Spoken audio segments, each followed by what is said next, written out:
ہم پڑھ رہے ہیں ٹائپس آف ناؤنس کے متعلق یعنی ناؤنس کی اقسام. تو اس ویڈیو میں ہم پڑھیں گے ایبسٹریکٹ ناؤن کے متعلق. ایبسٹریکٹ ناؤن دراصل کانکریٹ ناؤن کا بالکل الٹ ہوتے ہیں. جیسے کہ کانکریٹ ناؤن جو ہوتے ہیں وہ ہوتے ہیں ٹھوس چیزوں کے نام. مثال کے طور پر ٹیبل، فلاور، آئس وغیرہ.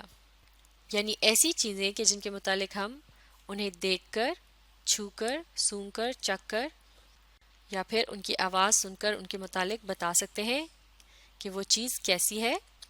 لیکن ایبسٹریکٹ ناؤن ایسے نام ہوتے ہیں کہ جن کے متعلق کسی بھی حس کی مدد سے نہیں بتایا جا سکتا، کیونکہ وہ کوئی ٹھوس چیز نہیں ہوتی جو کہ ہمیں دکھائی دے سکے. نہ ہی ان کی کوئی آواز ہوتی ہے، نہ خوشبو، اور نہ ہی ان کو چھوا جا سکتا ہے یا پھر انہیں دیکھا بھی نہیں جا سکتا. تو ایسے کون سے الفاظ ہو سکتے ہیں کہ جن کے بارے میں ہم صرف سوچ سکتے ہیں؟ یہ الفاظ ہو سکتے ہیں لو یعنی محبت، کریج یعنی بہادری، سلیپ یعنی نیند، چائلڈہڈ یعنی بچپن. تو یہ تمام الفاظ جو ہیں یہ ایبسٹریکٹ ناؤن کی چند اقسام ہیں. تو اب ہم دیکھ سکتے ہیں کہ لفظ لو اور کریج یہ کیا ہیں؟ یہ ہیں ایک قسم کے ایبسٹریکٹ ناؤن ہے، کیونکہ ان کے متعلق کسی بھی حس کی مدد سے نہیں بتایا جا سکتا، کیونکہ یہ کوئی ٹھوس چیز نہیں ہوتی.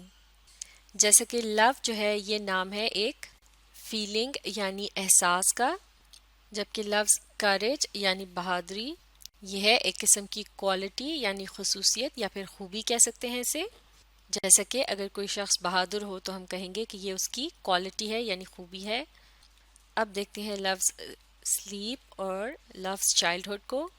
یہ دونوں کیا ہے؟ یہ مختلف حالتوں کے نام ہے، یعنی یہ ہیں اسٹیٹ.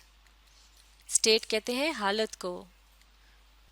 جب آپ سو رہے ہوتے ہیں اس کا مطلب ہے آپ نیند میں ہوتے ہیں. تو لفظ نیند جو ہے یہ اس کا تعلق ہے ایک اسٹیٹ یعنی حالت سے. اسی طرح سے چائلڈہڈ یعنی بچپن کا زمانہ، اس کا تعلق ہے حالت بچپن سے، یعنی یہ بھی ہے ایک اسٹیٹ یعنی حالت. تو اب ہم سمجھ سکتے ہیں کہ ایک ایبسٹریکٹ ناؤن جو ہوتا ہے وہ کسی بھی فیلنگ یعنی احساس، کوالٹی یعنی خوبی، یا پھر اس کی جگہ کوئی خامی بھی ہو سکتی ہے، جیسا کہ ہے لفظ ویکنس یعنی کمزوری. اور اس کے علاوہ ایک ایبسٹریکٹ ناؤن جو ہے وہ کسی بھی حالت کا نام بھی ہو سکتا ہے، جیسے کہ سلیپ یا چائلڈہڈ، یعنی یہ ایک اسٹیٹ کا نام بھی ہو سکتا ہے. اب ایک جملے میں ایبسٹریکٹ ناؤن کا استعمال دیکھتے ہیں. The brave man jumped into the river to save the child. یعنی اس بہادر آدمی نے بچے کو بچانے کے لیے دریا میں چھلانگ لگا دی.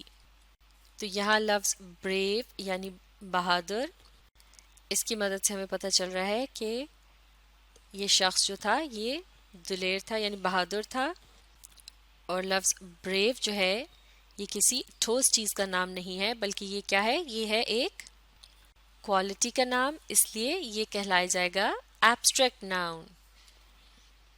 تو ان تمام ایگزامپلس کو سمجھنے کے بعد اب ہم آسانی سے سمجھ سکتے ہیں کہ ایبسٹریکٹ ناؤن کیا ہوتا ہے.